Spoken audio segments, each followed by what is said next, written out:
2008. And Dr. Saha is, I think, the only faculty expert in IPR, intellectual property right, in the JC Bose University and Science and Technology. And now I invite Dr. Rajiv Saha to start his talk. I welcome Dr. Rajiv Saha. Welcome, sir. Thank you. Thank you. Thanks, Nikhil. But there are many more other people also, other faculty members who are also in IPR in the university. But yes, I have been teaching this subject for last 3 years. So now I can say I have a good hold on this subject. And so let me share my PPT.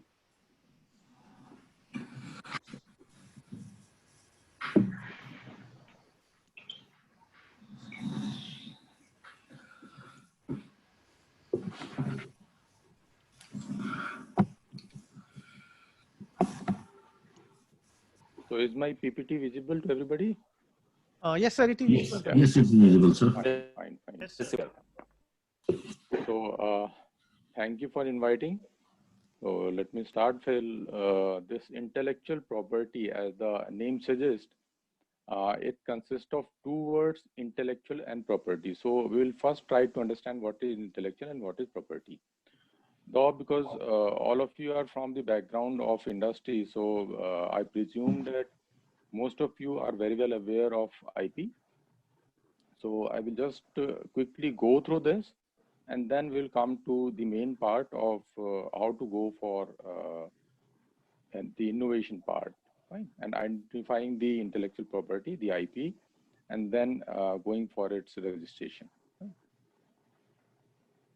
So if we talk of intellectual property, then first thing that comes to us is intellectual. What is this? So when we talk of intellectual, it is basically the ability to think, understand, and create. Now, obviously, anybody who is having an intellect can create something new. That is what is understood. So unless we can create something new, which is based on the understanding, and understanding based on our thought process, so that's why when we talk of intellectual things, we talk of something of creativity, creation. Then when we talk of property, then obviously there are two things that again comes to our mind. That is either we are talking of a public property or a private property or a physical property or a virtual property, right? So there are many ways in which property can also be defined. So when we say physical property, then something that we see as a product, right? And then somebody owns it. That is the way a physical property can be identified. But when we say intellectual property, that means something which is virtual in nature, cannot be physically seen, right? As such, it is hidden somewhere in what we see. So let us say something that is written in a form of a book. Now, what is IP in this? That book is not your IP. The material that is written is again not the IP, but the person who has written it from his mind, right? That part is IP. The written form actually comes from your mind, and that's why it is a virtual property. Similarly, anything that you see as an IP, most of the part, because somehow it is related to your mind, coming from your mind, that's why it is defined as intellectual property, right? So a very important, you can say, aspect of intellectual property is it is intangible in nature, right? So whenever we talk of intellectual property, we will always say that it is something which is coming because of some kind of an intellect effort of a human creative labor, right? So there are various types of intellectual property. So most popular one that we see is patent, and most of the organizations are also trying to create this IP as an asset, right? Because patent is an asset. Similarly, design is another one.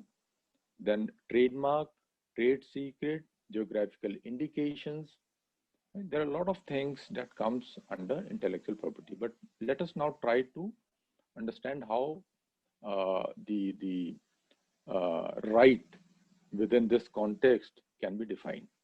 Because whenever we talk of intellectual property, we come to the word rights also, IPR. IP is different, IPR is different. How IPR is different? Because when we talk of rights, then it is basically recognized by law. That is when we say intellectual property rights. Because right is only taken into consideration when it is protected by some kind of a law. So right is basically kind of a legal entitlement, the violation of which will entitle the right holder to seek the remedial action. Right? So obviously, right cannot be exercised unless it is recognized by the law. Right? Now the classification. When we classify IP, it can be in two ways, either on the basis of major use. So we have industrial property. Industrial property can be a patent, a trademark, a geographical indication, so on. And then another basis is copyright, wherein the books, literatures, films, dramas, musics, artistic works, paintings, etc. Those things comes under copyright. Similarly, when we talk of classification of a IP on the basis of its lifetime, then we have either a limited life IP or unlimited life IP. So when we talk of limited life IP, that means within a given duration, it exists and thereafter it ceases to exist as an IP, right? So when we talk of patent, then it is a limited life IP, design a limited life IP, even copyright is a limited life IP. And then when we talk of unlimited life IP, it means it continues to have an owner or somebody owns it for lifetime, like trade secret, geographical indications, trademarks. These are unlimited life IPs, right? Because even if you don't pay fees, it continues to be owned by the given entity. Only problem is that because you are not paying the renewal fees, you cannot enforce the rights. That is the only problem. Otherwise, it continues to be in your name, right? So now let us see different types of different types of IPs quickly. So a patent, we can say it exclusive right to make, sell, use, offer for sale, or import of patented IP. Now, what is a patent? Now, when we talk of a patent, patent is something which is induced in a given, you can say, product, is physical in that way that the idea has been converted into some kind of a product wherein that idea must result because of some kind of a novelty, some kind of an inventive step, and some kind of a industrial applicability. So patent is basically due to these three, you can say, things, or spatial, you can the backbone of any patent, because unless these three things are imbibed in any given physical thing, it cannot be patented, right? So when we talk of novelty, that means there should be some kind of an innovation or new thing in it. When we talk of inventive step, that means what is the step that you had taken to get that particular product or physical thing. Then industrial applicability, even if something that you had made, which is maybe a new thing, but it cannot find any kind of an applicability, even then it cannot be patented. So when we talk of patent, these three things are must and must be satisfied for registration of a given patent. Now, a particular patent is valid only for 20 years from the date of application, right? Now, this 20 years actually begins from the date of filing of application. So whenever you file an application for registration of the given patent, fine, from that date, it is accounted for next 20 years and is conferred by the government. The only thing is the patent is actually, you can say, bounded by the region within which it is applied for. So, for example, if you get a patent in India, then within the region of India, that patent will be accounted for or is applicable, or you can exercise the rights of the patent within that region. If you go beyond that region and in case in other country you have not got it registered in your name, it cannot be exercised. So for example, in case you have a patent in India for some kind of a product and somebody in China duplicates that product, you cannot enforce your right in China, fine, or anywhere else. So that's why in case you're trying to sell your product in international market, then whichever market you want to choose, in those markets also, you must register your patent for its applicability. So how a patent is registered? To get a patent registered, you must be able to write the patent form clearly.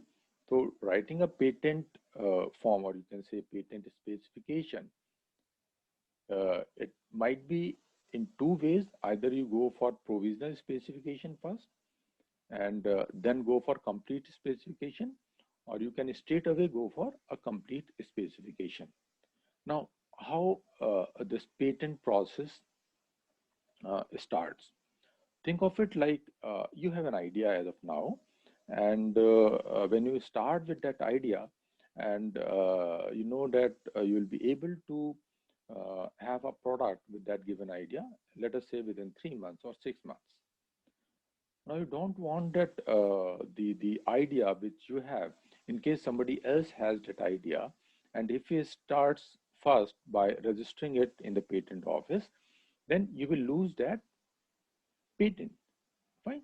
So that's why sometimes what happens when you have an idea and when you start working on it, you go to patent office, get it registered in a way that you file for a provisional specification. Now that provisional specification is, that means you are working on something, right?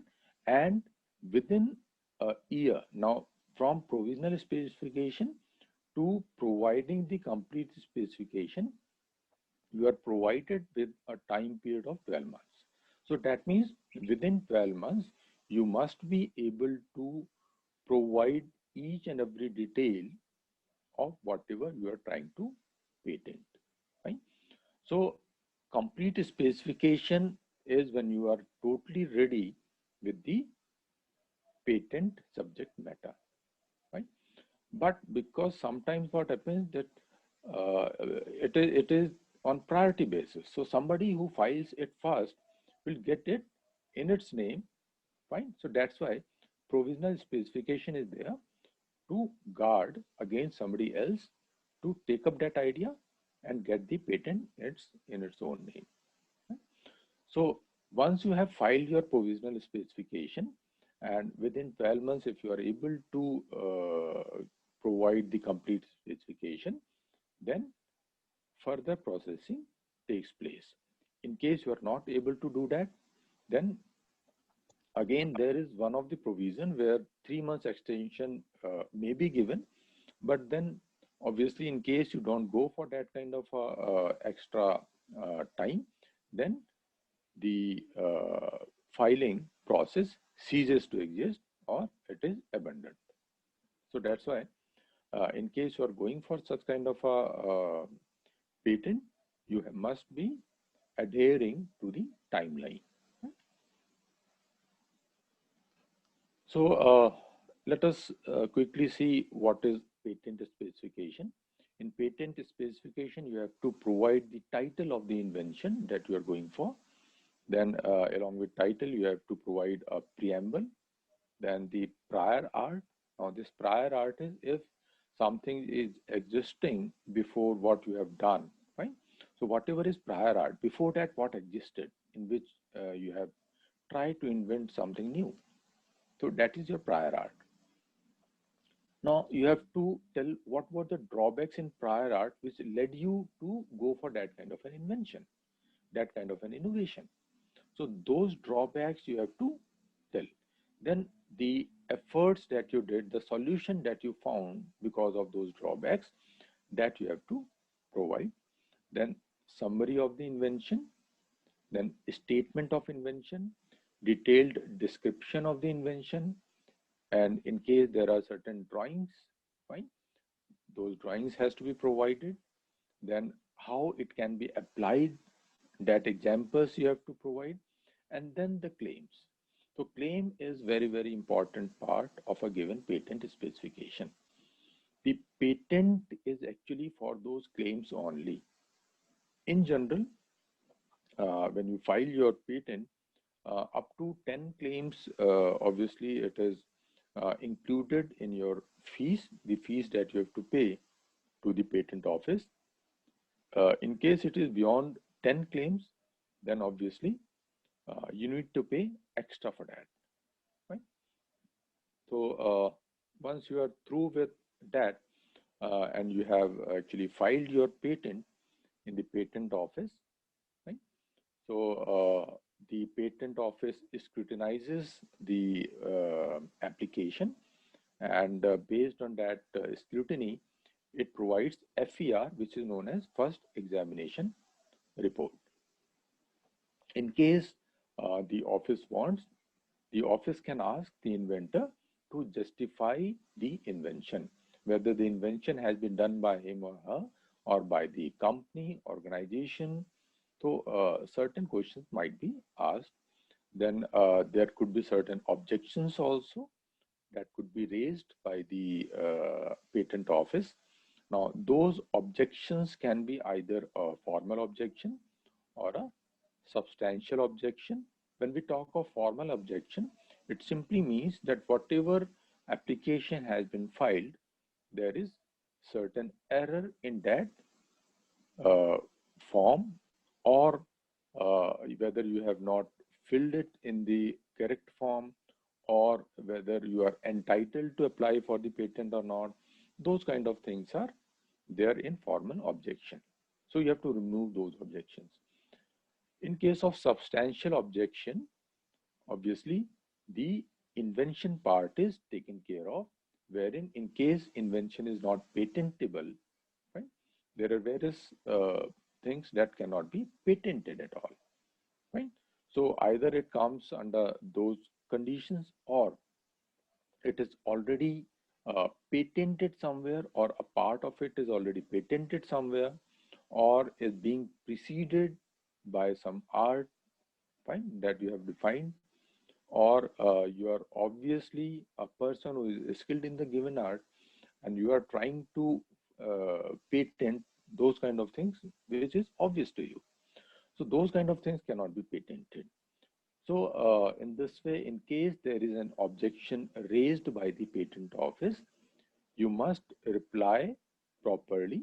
And in case you are able to find a solution to the objections raised, then obviously you can go further forward with the patent. Right? Now, next is regarding design. So a design and patent differs only in a way wherein the design doesn't has to be applied somewhere. That means it has no functional element. So industrial applicability part is not there. So design is basically any kind of shape or pattern, or you can say wallpaper, anything, whatever you think of, or a certain product which you can think of with a different design. Fine. A lock you can think of in a different way. A hook you can think of in a different way. You can design it. So anything you can think of, which can you can give a certain different type of design, you can go for a design IP, right? So basically, a design is for the aesthetic purpose, and it doesn't contains any functional element. And the duration for a design IP is 15 years from the date of application. Right? Next is about trademark. So trademark is basically any kind of word, symbol, or any mark, any kind of even color, or some kind of a combination of these things, the symbol, word, numeral, mark, drawing, color, combinations. So it is basically kind of a distinctive identification of any given identity.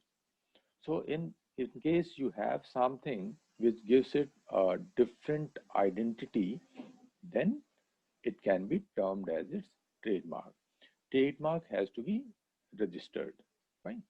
Uh, in case it is not registered, then it can also again be said to be a trademark if it is in use for a longer period, and because of its use for a longer period, it has become to be known as a trademark for some kind of an organization.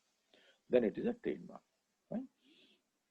So duration is unlimited for trademark, but obviously it is subject to renewable.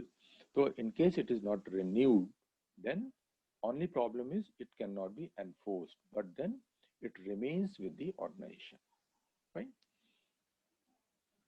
So these are some of the trademarks, and I think most of you are aware of these trademarks. They are famous, right? So Yahoo, Adidas, American Express, Walmart, CNN, Nokia, a lot of this. So, but just by seeing the trademark, you can identify the organization with which it is associated. Then we have geographical indication. So, this GI is basically for the purpose of identification of a good which originates from a particular region, right? So, let us say Darjeeling tea or Kanjivaram silk sari or Chanderi sari. We have a lot of other things which you can think of, right? So Pashmina shawl. So these all are basically a type of GI. So they are registered for a particular reason, and the thing coming from that particular reason can only be sold as a product from that region with that name. Otherwise, let us say if a tea seller sells some tea which is not coming from Darjeeling, from that particular area, then it cannot be termed as Darjeeling tea. Somebody cannot sell some tea in the name of Darjeeling while it is coming from some other region. So that is the way GI functions, right? So the people from Darjeeling who are having some kind of an association, they actually go for this kind of a registration for GI for their product, right? So nowadays, a lot of product in India, uh, the association related to them have got them registered for that particular product, and hence they can sell it at a premium price also, right? Then we have copyright. Obviously, copyright is the way we express something. So that expression of idea could be in some kind of a written form, or some kind of a musical form, or some artistic form, some kind of a movie, a video, a recording, right? Anything. Even the recording that is being done as of now, this is kind of a copyright of university, right? So copyright exists even if it is not registered, but is written by someone and is copyrighted by him or her. Right? Now, this copyright is a limited IP. So limited IP means it will exist for a particular period in the name of somebody, and thereafter it is in public domain and anybody can use it for free. So for an author who publishes in his lifetime. So in that case, the life of author plus 60 years, right?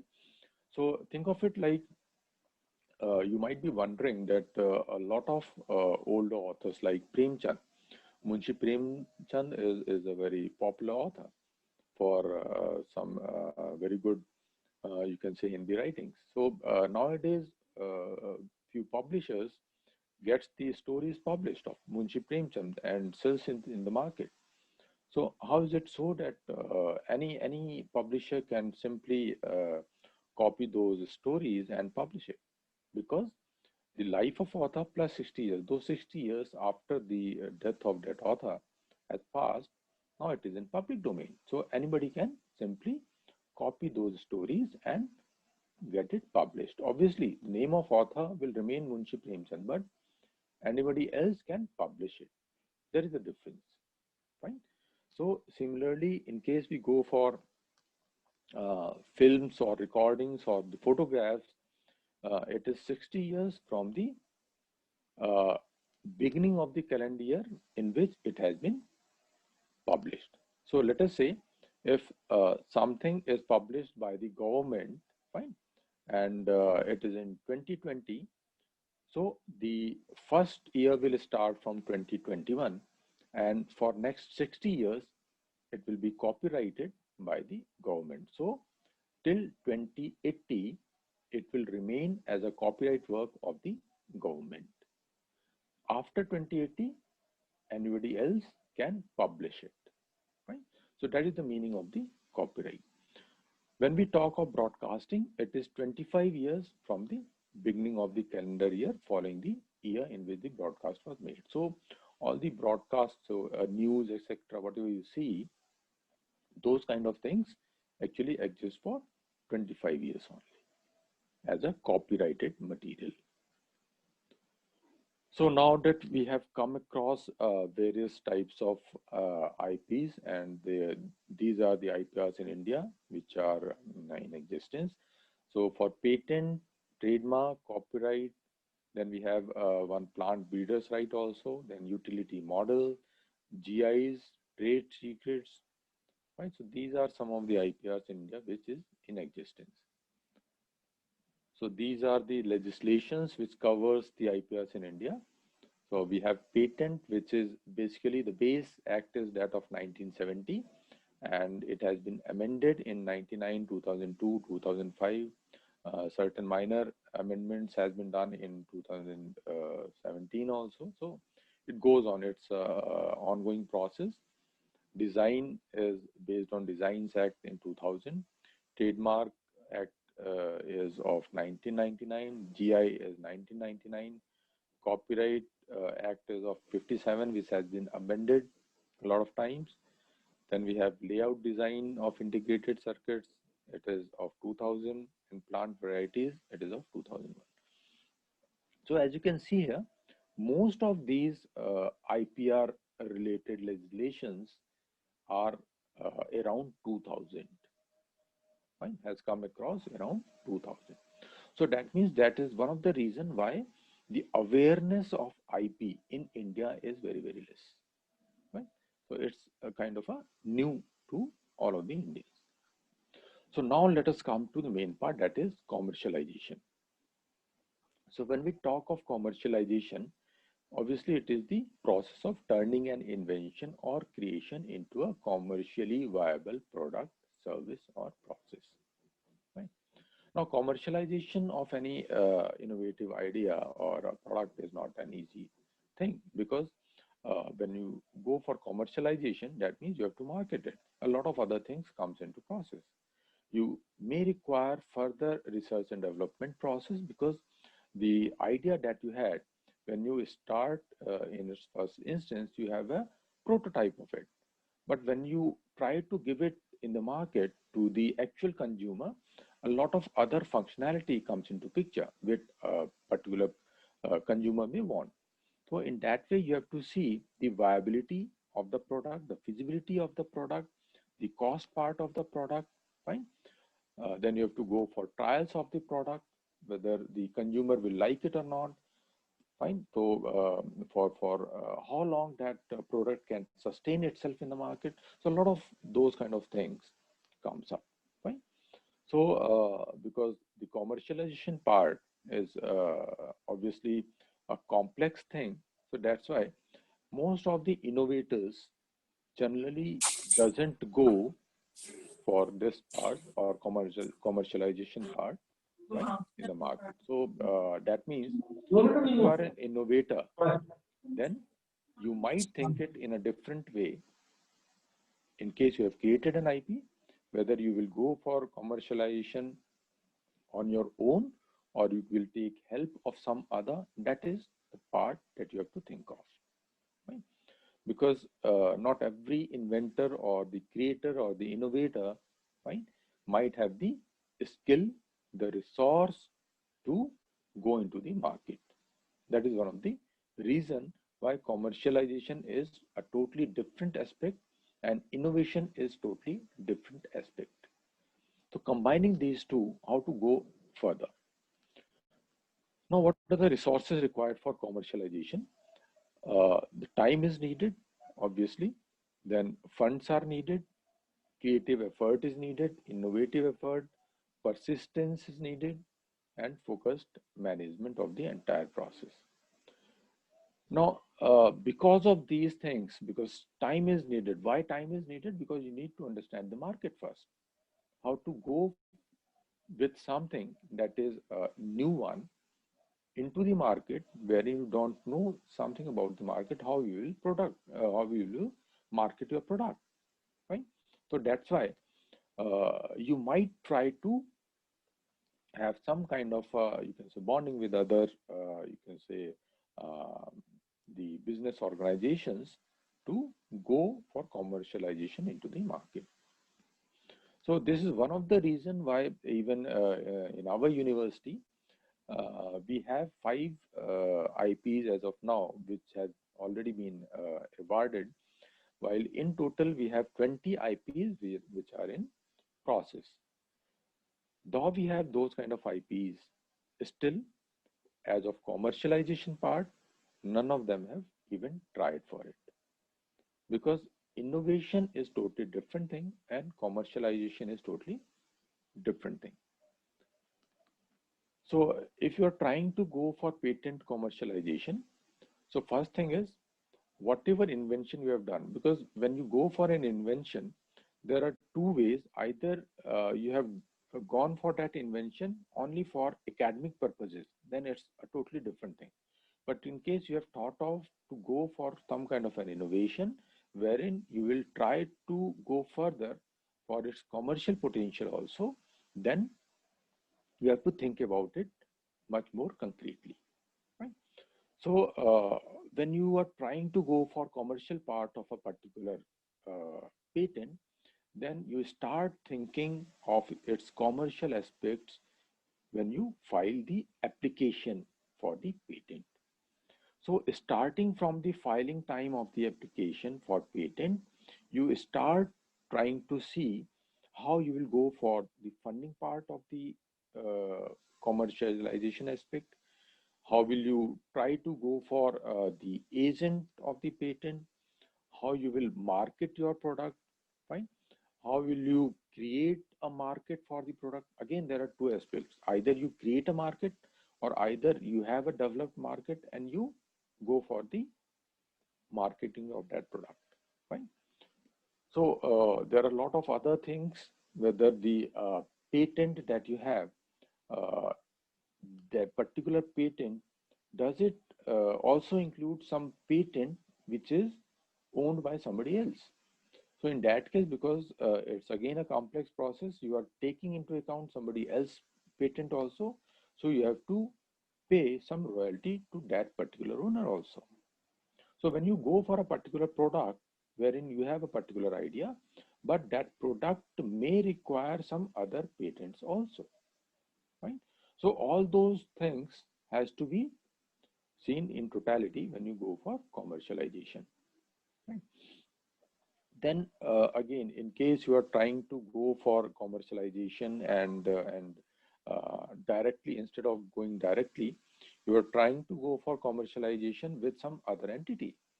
So if that particular organization is interested in your innovation or not, again, that has to be seen. Right? So in case there is some kind of a sponsorship that is coming up, that part has to be seen. So the technology transfer process, it consists of 6 steps, because once you are ready for giving your IP, once you have a patent and you want to transfer it to let us say somebody else for commercialization purposes, then there are 6 parts within itself, and you have to go through it, and you must be clear that, because when you go for invention disclosure aspect, because when you're trying to go into some kind of a commercial bonding with somebody, right, some organization, then you must see to it that whatever invention you are trying to discuss with your counterpart, in case there is no agreement, then quite possible that the other entity might try to steal your invention and will use it without giving you any kind of royalty. So that is one of the part wherein disclosure, invention disclosure is there, wherein whenever you disclose your invention, the other party is binded not to disclose it further to anywhere. And in case the commercial viability doesn't takes off with that party, then he will not disclose it to anybody, right? So that kind of a disclosure has to be made. Then evaluation is done. Evaluation is whether the commercial viability of the given idea will be there, or is it successful? Can we go further? Then patent application. So because in this particular case wherein you are trying to go for commercial viability with some organization, he tries to fund each and everything. Even the application, the payment that has to be run, that is paid by the given organization. Right? Then assessment, marketing, then licensing part, all those things, all fundings, everything is done by the organization itself. And then further commercialization is done. Right? So this is in short what happens. So I'm not going into too much detail because of short of time. So the two-way we can go for the commercialization part. Either I can sell or assign that IP to someone, some organization, or I can license the IP rights. Right? So these two are totally different things. If I sell something, if I am the owner of an IP, and if I sell the IP itself, then that means I'm disowning that IP, and now a new owner is there, and that owner will further choose the way to commercialize it. Right? So that is the selling part. When I talk of licensing part, that means I am the owner, but I am simply trying to commercialize in a way wherein an organization is licensed to use the idea, and as per that idea he can commercialize it and pay me a royalty, right? So that is licensing part. Time cut करके तो यहाँ दे रहा था ना So when you are मेरे को ऐसी into कोई प्रॉब्लम नहीं है the वैसे भी है selling part of IP, right? So when you try to sell in that way, the assignee or the recipient to whom you are selling it acquire the ownerships. So ownership is for all the rights. That means now he can further either sell it or do whatever he wants. Right?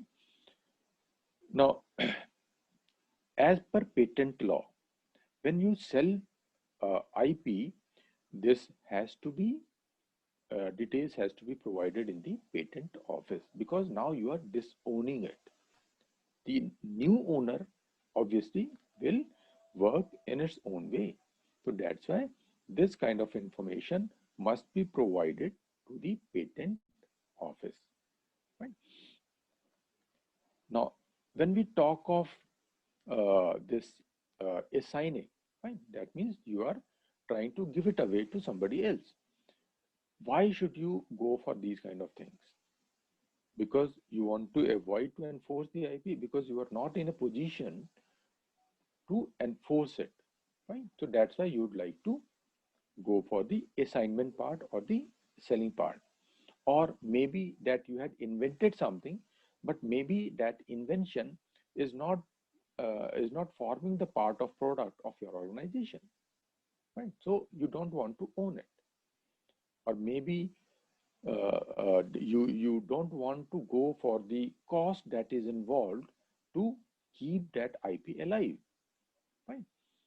uh, Quite possible that a lot of other things are there, and because of which you would like to disown a particular IP. Because keeping an IP with yourself, a patent is basically does has a recurring cost, right? So if you keep an IP or a patent with you, each year you have to pay a renewal fees also, and that fees goes on increasing with the passing year. So that's why, in case you are not commercializing it and you want to keep it yourself, you must also see the cost aspect. Next is licensing. So when we say licensing, it simply means you are trying to uh, provide a license of that IP to a different organization or an entity, and that particular entity will commercialize it and pay you a royalty for this. Right. So, in case this is the way you want to go for licensing, then obviously it is a much better way, and you can earn substantial money by licensing a given IP. But obviously, for licensing, you must try to go for with an organization which is already established, right? And has the capability of exploiting your patent. That is very, very important, because unless a particular organization doesn't has that capability, even if you license it to that particular organization, it will not be able to pay you due return in the long run, because a particular IP is with you for only a limited duration of 20 years. So within those 20 years, even when you have a patent in your name, by that time, you've already lost around 4 to 5 years, right? Because once you file it, from filing date till you have it in your name, the normal duration is minimum of 3 years. So 3 years had already passed when actually the patent is awarded to you, minimum of 3 years. And after that, that means you are left with only 17 years.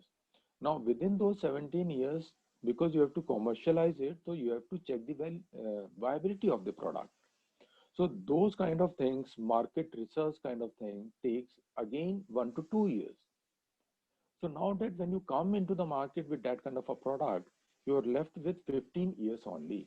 So within those 15 years, you have to recover the cost, right, of getting it into commercialization process and then make profit. So that's why it's a somewhat costly affair, and you must think it accordingly. Right. So now there are again different ways of licensing.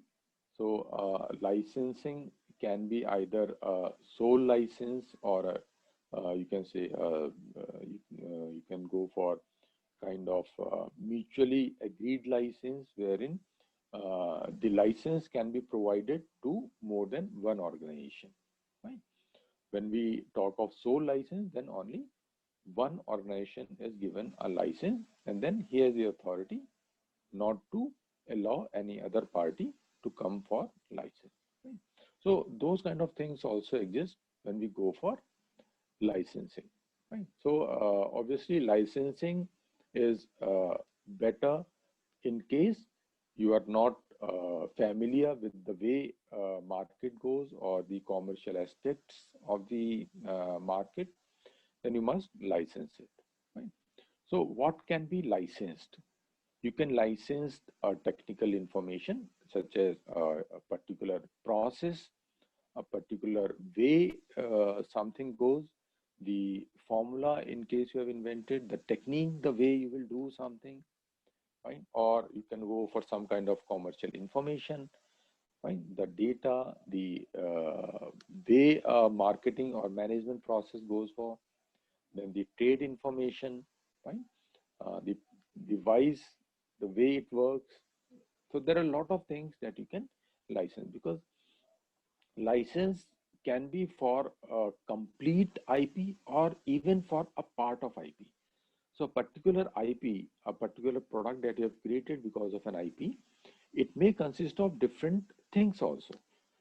As I talked about claims, so a particular IP may have 10 or 20 claims. So think of it like out of 10 claims, I may go for a particular 2 or 3 claim with a particular organization, another 2 or 3 claim with a different organization. It can happen in that way also, right? So that is how we go for licensing. Now, there are 3 types of licenses which we can go for. Either there could be an exclusive license, a sole license, or non-exclusive license. So exclusive licenses, when you provide all kind of rights that particular organization. But in that case, though the IP is in your name, still the licensor, right, whosoever you provide that license, is in totality authorized to exploit that invention. So that's why when you give exclusive license, then in one of the way you lose the ownership also. Though you have the ownership, your name will be there, but in reality, even you cannot use it without having a option to use it from the that particular licensor. Fine. So that's why exclusive license should be given only if you know what will happen in future. Right? Sole license is given when you allow the owner to work on the intellectual property, but you also have the right to work on it. Right? So that is sole license. In exclusive license, even you don't have the right to use it. Then you have a non-exclusive license wherein you have the right to make different organizations to work on the same IP. So that means you provide license to different organizations. But obviously, each one of them has its own merits and demerits. In case you provide an exclusive license to someone, then you can demand a hefty sum in return. While in case of non-exclusive license, obviously because you are having all the rights of that IP, you cannot demand more amount. So that is the basic difference. Right? Now, what are the different commercialization problems? So one of the important aspects is scaling as per the demand. So in case there is a huge demand of your product, how will you scale your manufacturing processes? Right? So that is one of the basic problems. Then when you go for a new product, so you have to also go for regulatory compliances of the given product. So you have to ensure that it is meeting all the compliances of the government. Right? Then in case there is huge demand, then obviously you need more funds to create those kind of manufacturing plants. Right? Then enforcement of the given IP. Once your product is in the market and becomes popular, a lot of different entities comes up with a similar kind of product.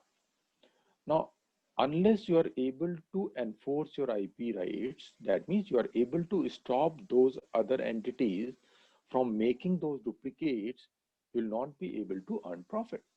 So that means you should be capable of protecting your IP also. Now, protection is very important, because even if you have seen in the market, you are standing along with some kind of a small shop or roadside small vendor. So he might be selling Nike shoes or Adidas products.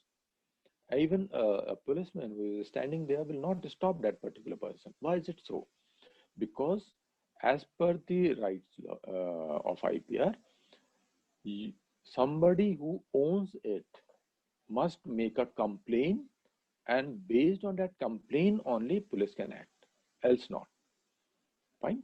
So that's why this IP has to be enforced upon rather than it can be enforced by the police or the government. Fine. So that's why the owner of the IP has to protect his IP on its own. So that is one of the major problem of commercialization. Now, I'll simply take the patent status in IITs.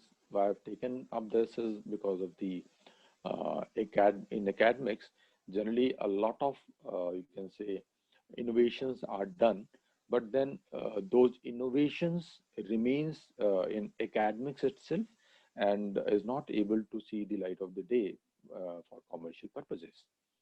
So in 2019-20, IIT Madras, IIT Delhi, IIT Mumbai, they were the flag bearers of patent revolution in India. So IIT Madras has filed highest patent of 186 in 1920. So in the last year, 186 by IIT Madras, 152 by IIT Delhi, and 135 by IIT Bombay. This is the number that IITs have filed for patents. Right? But then how many of these patents are commercialized or are able to earn some kind of a money? So if you see this slide, IIT Madras has actually, if you see this,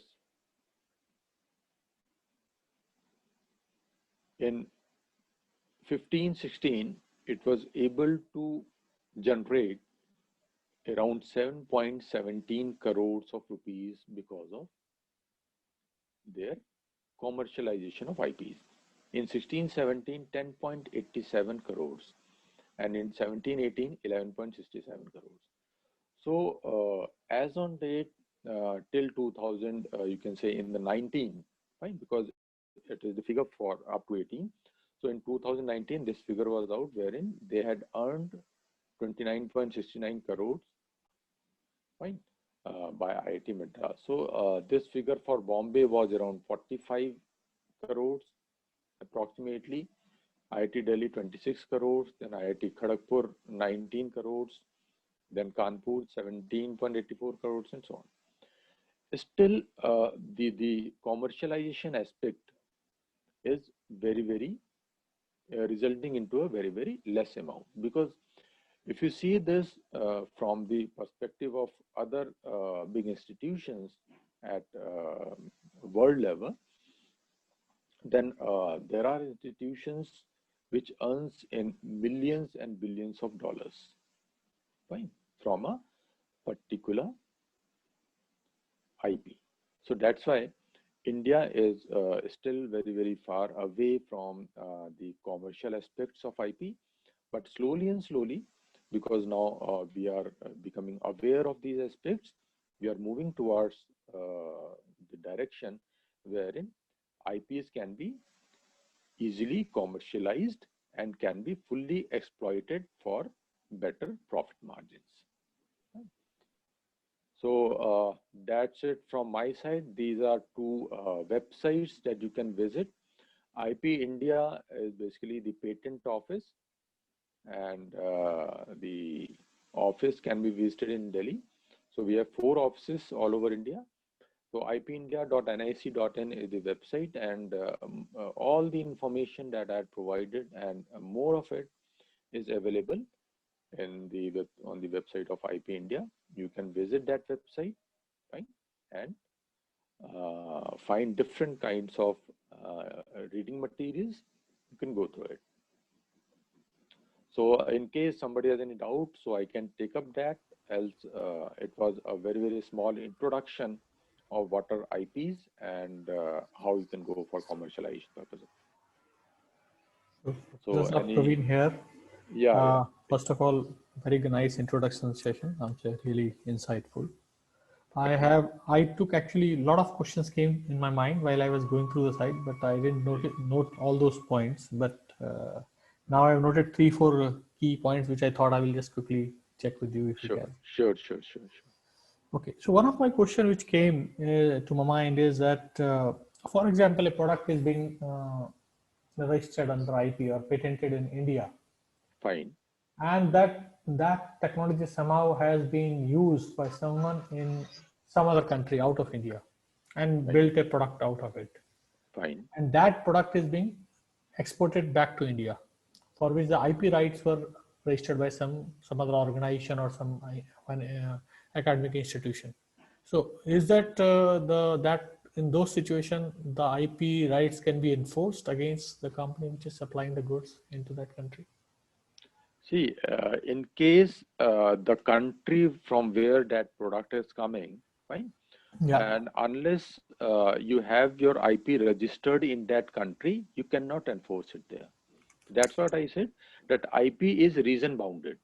So reason bounded means in case you have registered that IP in India only, then it can be enforced in India only.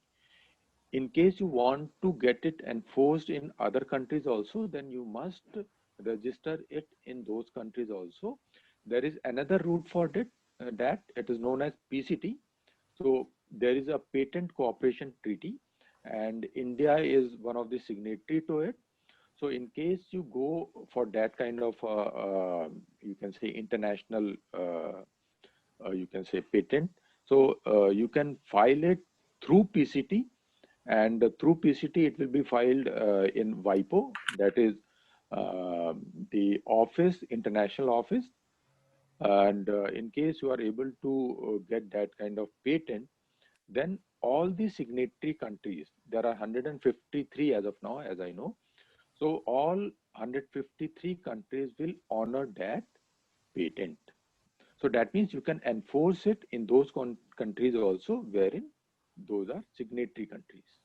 Right? And So where which means is if a the product, realized, which means if a product is being manufactured somewhere else Yeah. based on the IP of some other country, Mhm. and if the product comes to that country where the IP was originally registered, the IP right person or the organization cannot act upon or take an action in terms of court of law No. against that. Yeah, because thing is that first thing that will be seen, because there are a lot of other aspects also that has to be seen. First Okay. thing is whether the IP, fine, that you are trying to see as your own, whether a part of it, that claim, because what happens, that idea with which you have created, quite possible that he has generated the same product with a different idea. Okay, so The it's a process could be basically you different. mean to say distinction is Yes, very, yes, very difficult. yes, very, very difficult. Sometimes the product could be same, may result in same. Let us say you have a mixie, and just by seeing outside part of it, there is another mixie which looks like same. And quite possible that instead of the patent that you have, which is the way the mixie will function, while that other one is because of the design. He has registered it for design aspect. Now Okay. you haven't registered your product for design. In that case, you cannot enforce it because design part is not, and you can say, registered by you. Right. Getting this part. Right. So Right. there are various other things also that needs to be seen. And the another point which you mentioned is number of claims when you file a Yes. patent. So Yes. what does it mean by means if 10 the IP, the person who has a IP right can claim 10 times? So what does it mean by that? No. What is a claim is that see, when you have an idea, then with that idea, when you try to make a product, then there are different types of claims that you make. What are those claims? Maybe you try to generalize it in some way that when you apply a pressure, fine, to this particular point, it will try to lock the given product. When you apply pressure below this, it will open up. So there are these two different claims. Then when you put up a handle on it, it will work in this way. So this is third claim. That means claims are wherein your idea has different sets of observations or parts of it, which helps you to work on it. Getting it? That is a claim. Okay. Okay. You mean to say Fine. it's a kind of application, some kind of Yes, application related. application Okay. oriented or process oriented, because idea can have different aspects of it, a particular idea. Okay. Fine. Got it.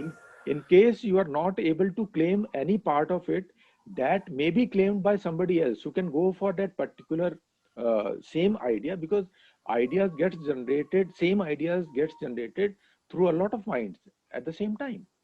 Correct. But then who gets it through with the first time, and how many claims can he go for? So detailing part, you are saying Detailing that part, yes, is very exact critical. detailing. How you Yes. can really relate it with your invention. Yes, Okay. exact claim is actually patented. You're getting it. Yeah. The idea is very, very generalized in nature, but it is the claim that you make is actually patented.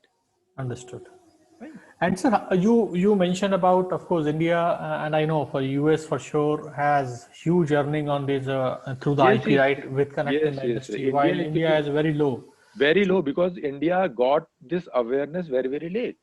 Correct. Now, with your experience being coming from a industry and now into institutions, how a industry normally connects with a institution, or for example, like if I come from an air conditioning industry, for example, I want to develop a certain product. Now, Right. generally, how a industry search for the right IP idea of any which has been developed by an institution. So is there any process being Okay. somehow some process is being established or in the process of being? Slowly and slowly now universities are also coming up to the terms, and even our university till now we have only a small kind of IPR cell here, but then we have to develop a TTF, technology transfer office, TTO we have to develop. So what happens that let us say in case the company comes up with a particular kind of thing, fine, and they want to get it developed. So while developing those kind of things, let us say you want to develop kind of an IoT process in your AC split AC system.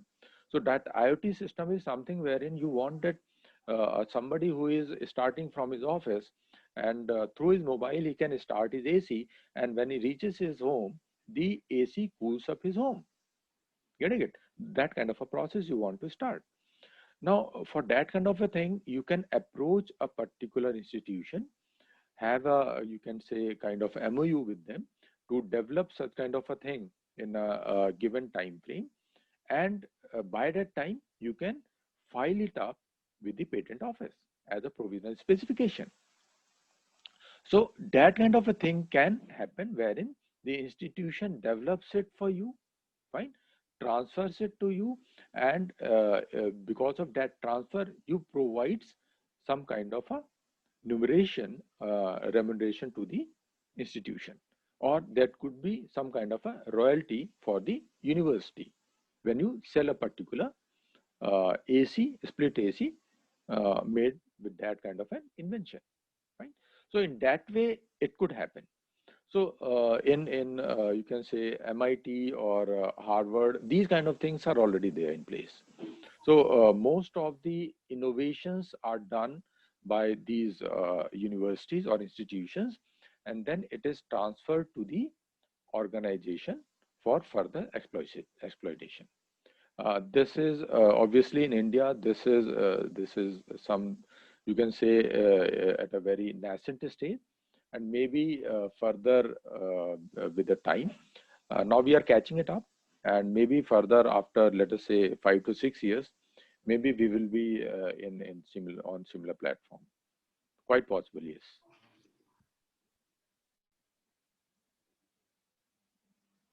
Fine. So Thank you, sir. So I think most of the I also I have one question. Yeah. This royalty is to the tune of how much percentage usually? See, generally it accounts for 1% to 2% because in case it depends also how much you are trying to fund from your pocket, right? So when you go for commercialization, there are various aspects of it. In case you are trying to say that every aspect has to be seen by the organization itself, and you are totally trying to license it only on license basis, then it could be from 1 to 5% at the max. Okay, and time period will be around 20 years? Yes, time period is 20 years, but that 20 years starts from the date of filing itself. So that's why in reality, when you are awarded it, the time left is generally 15 to 16 years only. Right. So that means you have to earn your profit within those 15, 16 years, Okay. right? That is the Okay. important part of it. Right. Thank you. And I have seen trademark licensing, particularly for large brands, giving the royalty, charging the royalty in the range of 1 to 2%. Typically, Yeah, 1.8. it's maximum it can go to 4 to 5 in a very, very rare case. Otherwise, it's 1 to 2%. That's it. For example, even I believe Suzuki Japan charges roughly around 4 or 5% to Suzuki India for the car designs which they get from Japan. Okay. So it depends upon type of patent to patent. Sorry, Kapil Singhal. Yes. Exactly. It depends on So, patent to patent. sometimes for a patent, you can get, double digit, like 20% as royalty fee Yes, also, you can get depending very, very on rare, what very, very value it rare. adds.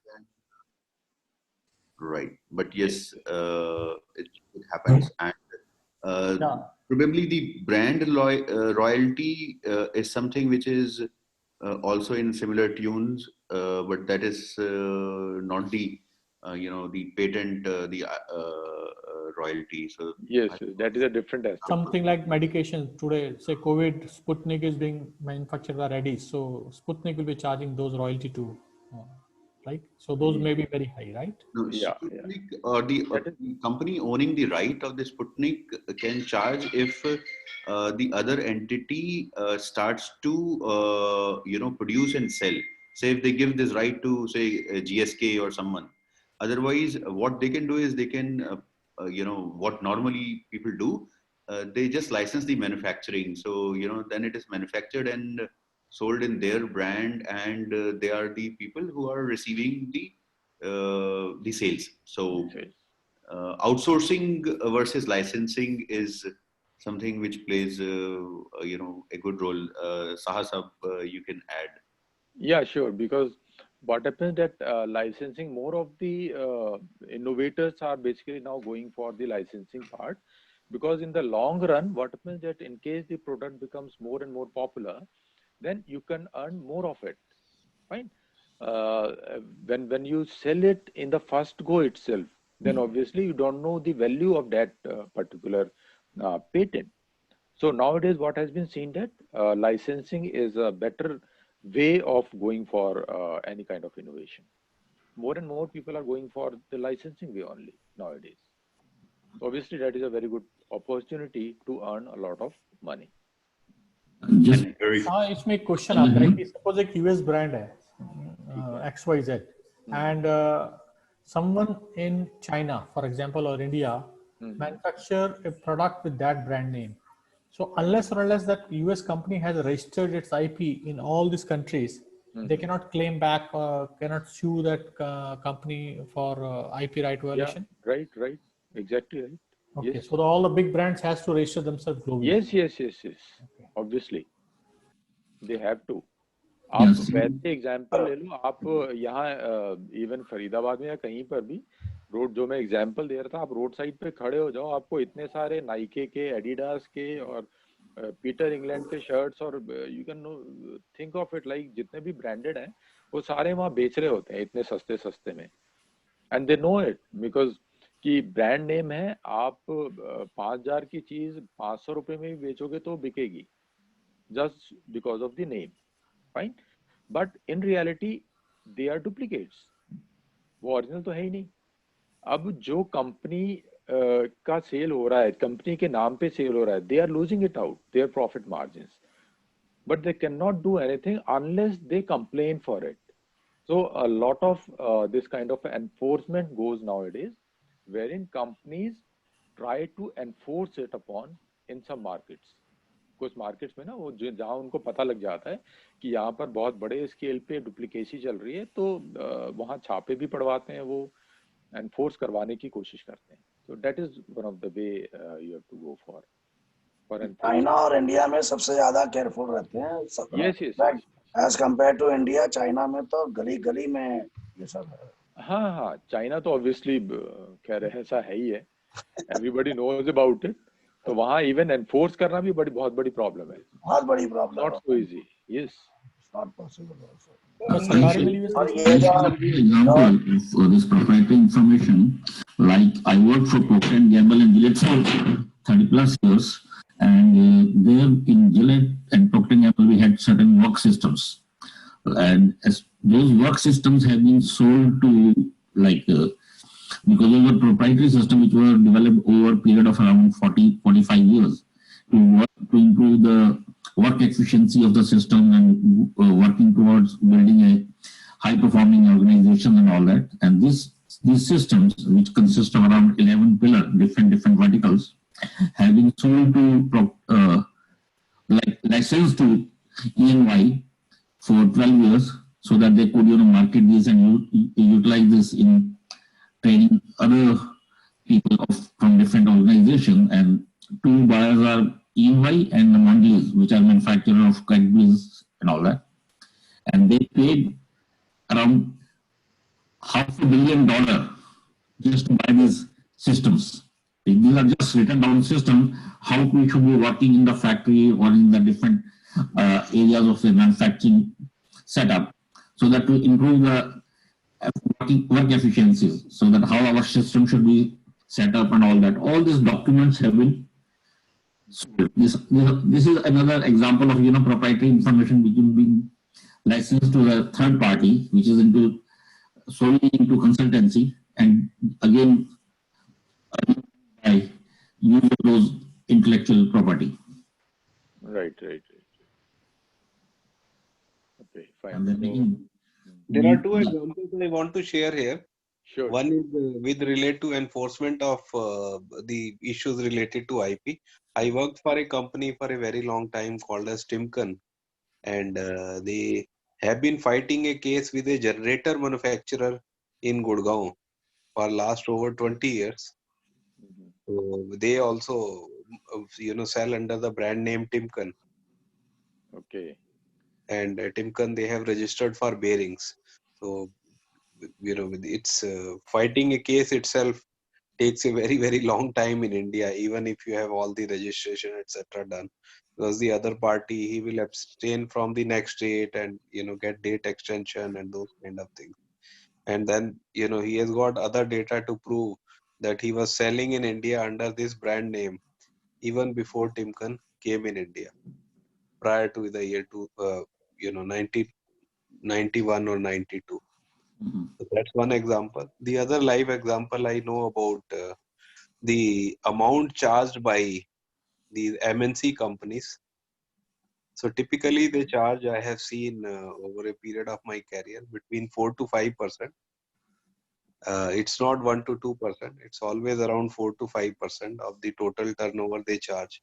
And they show various heads, like the manufacturing softwares which are used in India. It could be consultancy charges. It could be the designs which are used in India. So they put it under various heads, and they keep charging to the tune of about 4 to 5%. Now there is a lot of questioning done by the local authorities also. But on the different companies that 4 or 5 different companies I worked, everywhere I found that the extent of charging from India, the chargeback or whatever you want to talk, is around that much. It could be they are siphoning out money like this, in this manner. Yeah, no, you can, no point getting emotional, because ultimately they are investing in India. So nobody will invest if you don't get a return on your money. So this is one of the tricks. Yes. In fact, pharma industry is a typical example where a lot of money goes out because of the, although a drug can be a very small cost, and India used to be, if I remember earlier, there was no patents for pharma thing. After some, I think some agreement was there post 90s, wherein then I think some TRIPS agreement was there by which the thing, and so now they're supposed to pay. In reality, actually, the pharmaceutical patent was actually made into, you can say, viable thing after 2005 only, and implemented into 2005, and you can say it came into being in 1999 only. What happened was in 1970, when this you can say the act came into being, the Indian Patent Act. So at that time, you can say that because Indian government wanted our Indian pharmaceutical industry to grow, उन्होंने जानबूझ करके इसको अपने act में include नहीं किया. They didn't agree to it, and that's why they say the pharma industry in India grew leaps and bounds during this period. But after it came, I think a lot of things. Because of this only they grew. तो ये जानबूझ के किया गया था. वो reason दूसरा ये भी था कि जो इंडियंस थे वो इतने सो कॉल्ड, इवन आज तो हम कह सकते हैं कि we are having a lot of money, but at that time पैसे इतने नहीं होते थे इंडियंस के पास, मतलब compare to other countries they were poor. तो मेडिसिन एक्सॉर्बिटेंट प्राइस देना मेडिसिन का वो पॉसिबल नहीं था. So that was one of the reason why Indian government specifically kept it out of the Patents Act. Patent Act में इसको include ही नहीं किया. But TRIPS Act के तहत इंडिया को enforce किया गया कि you must, yes, you have to include it. तो ultimately what they did, उन्होंने बोला कि हाँ जी हम include करेंगे. करते करते उन्होंने जानबूझ करके डिले करके 99 के एक्ट में इसको include किया, और उसमें भी इन्होंने ये कहा कि जी इसको implement करने में टाइम लगेगा, और खींचते खींचते ये 2005 ले गए. 2005 से इन्होंने एक्चुअली में इम्प्लीमेंट करा है. इन्होंने ये बोला कि small medicine which is costing, manufacturer cost is 10 to 15 paisa is sold for 10 to 15 rupees because of a lot of things like this. Yes. Payment which has to be made because of the research which has gone into it. नहीं, obvious thing is कि even for drugs, R&D में बहुत पैसा खर्च होता है, और and you don't know whether it will be successful or not. तो obviously now India is leading in a lot of research also. Now India is leading. Yes. Sure. Acha, Professor, just one, if you could throw some light on how our institute is, are we also into designing some of the things, or some tie-ups with companies and corporates? Or do we look at a specific subject and then get into it? मतलब किस तरह से करते हैं? नहीं, अभी तक ऐसा कुछ नहीं है. अभी you can say कि यूनिवर्सिटी भी nascent स्टेज में रहे. अभी इनके पास 5 पेटेंट्स हैं जो अवार्डेड हैं. तो एक अवार्ड तो यूएस पेटेंट ऑफिस के थ्रू है, that is for a particular software, because software can not be registered as a patent in India. India में सॉफ्टवेयर को आप रजिस्टर नहीं करा सकते. Software is taken up as a copyright in India. तो अगर आपको कोई सॉफ्टवेयर वो कराना है पेटेंट, तो आपको यूएस जाना पड़ता है. US allows registration of so that would be as per some treaty might have. Yes. Because what happens that even the legislations of this IPs, it is different in different countries. Okay. Fine. तो इसलिए कई चीजें हम नहीं मानते, कई चीज दूसरे लोग नहीं मानते, दूसरे कंट्रीज नहीं मानती. तो we have to see in that way also. Right. तो हमारे यहाँ पर 5 पेटेंट अभी तक अवार्ड हो चुके हैं डिफरेंट लोगों को. बट ऑब्वियस थिंग इज कि कॉमर्शियलाइजेशन का जो पर्सपेक्टिव है वो अभी तक किसी का नहीं है, और पेटेंट भी अभी हुए हैं. We are trying to have office of TTO also, जिसके थ्रू वो कॉमर्शियलाइजेशन पार्ट को देखा जा सके. तो university is, you can say, in a nascent stage, अब डेवलप कर रही है उस पॉइंट ऑफ व्यू से. बट ऐसा कुछ नहीं है कि एक पर्टिकुलर ब्रांच में देख रहे हैं. कोई भी किसी भी फील्ड का हो, इवन मैकेनिकल में अभी 2-3 लोगों ने फाइल किया है, सिविल में फाइल हुए हैं, then we have somebody who has filed in chemistry, in physics, तो different departments are now coming up, क्योंकि For awareness example, he what अब I I. was saying, like for example, the emerging in like in automobile could be automobile, this autonomous vehicles, yes yes yes yes battery operated vehicles. हाँ हाँ Like in my institution, my ex company, we had tied up with IIT Madras for a battery swap in, swap out kind of a technology, which was then Okay. also commercially launched also. I'm saying, so these are the emerging industry like in automobile. So can we choose a subject and say, just an idea which just came in, Yes, for yes, example, yes. now it is a Sure. battery technology which is emerging everywhere. Hmm. So वो वाला industry choose करके then we go and develop a small thing and then Yes, get, yes, yes. reach out to companies Sure, and then sure, say, sure. Because okay. even in our university, we have a separate setup wherein students try to develop a different kind of you can say automobile or a car. और पीछे इन्होंने ATV develop किया था, all terrain vehicle. So they also try to develop newer things. Battery operated भी किया है, solar operated भी गाड़ी बनाई है, और जहाँ भी कहीं शो होता है इंडिया में वो जाते हैं और प्राइजेस भी जीते हैं उन्होंने. Thing is that perspective of getting an innovation being patented, that kind of an awareness is still not there. So that's why for last 3 years मैं अब धीरे-धीरे बच्चों में ये चीज डालने की कोशिश कर रहा हूँ कि पेटेंट कराना एक बहुत ही इम्पोर्टेंट एस्पेक्ट है. Absolutely. Getting it? मतलब उन्होंने कोई नई चीज की और करके छोड़ दी, उसको पेटेंट तो कराया नहीं, तो उसका कोई फायदा मिला नहीं उन्हें. वो We कर had रहे made हैं a small design and then we had Yes. got it patented. In fact, my name is also there. We had made a small design of a thing, and then we realized that even a small change in that design Yes. can be claimed. So it Yes, is very yes. important to put those small details very so that very the others important. do not get into it. Yes, because the example that I took कि आपने एक mixie बनाई, बाहर से किसी ने mixie भेजी, आपने अपने मिक्सी का डिजाइन अगर नहीं कराया है पेटेंट ना, तो वो डिजाइन कोई और बना करके रख देगा, आपका डुप्लीकेट, आप क्लेम ही नहीं कर पाओगे. बहुत छोटा सा चेंज करके दूसरा कोई अप्लाई कर लेगा पेटेंट के लिए, and your design gets lost. So that's a very important point. So that's why it is very important. Fine. Very true. Yeah. So but very nice lecture, sir. Very insightful. Okay. Thank you for this. Okay, thank you. मैंने बहुत छोटे में जितनी जल्दी जितना cover up हो सकता था I have tried, but still a lot of things are left. तो obviously जितना कवर अप हो सकता था I have tried. So thank you so much. Very insightful. It's a very insightful, very interesting. Thank you. बहुत vast subject है, बहुत vast. Yes, it is very vast, very vast. Legal points में जाए तो बहुत ज्यादा. हाँ, exactly. I know. Very बहुत ही vast है. So that's why I kept it small. So thanks a lot. In case. Thank you, Dr. Rajiv Saab, for being with us and very valuable insight into IPR. Thank you very much, sir.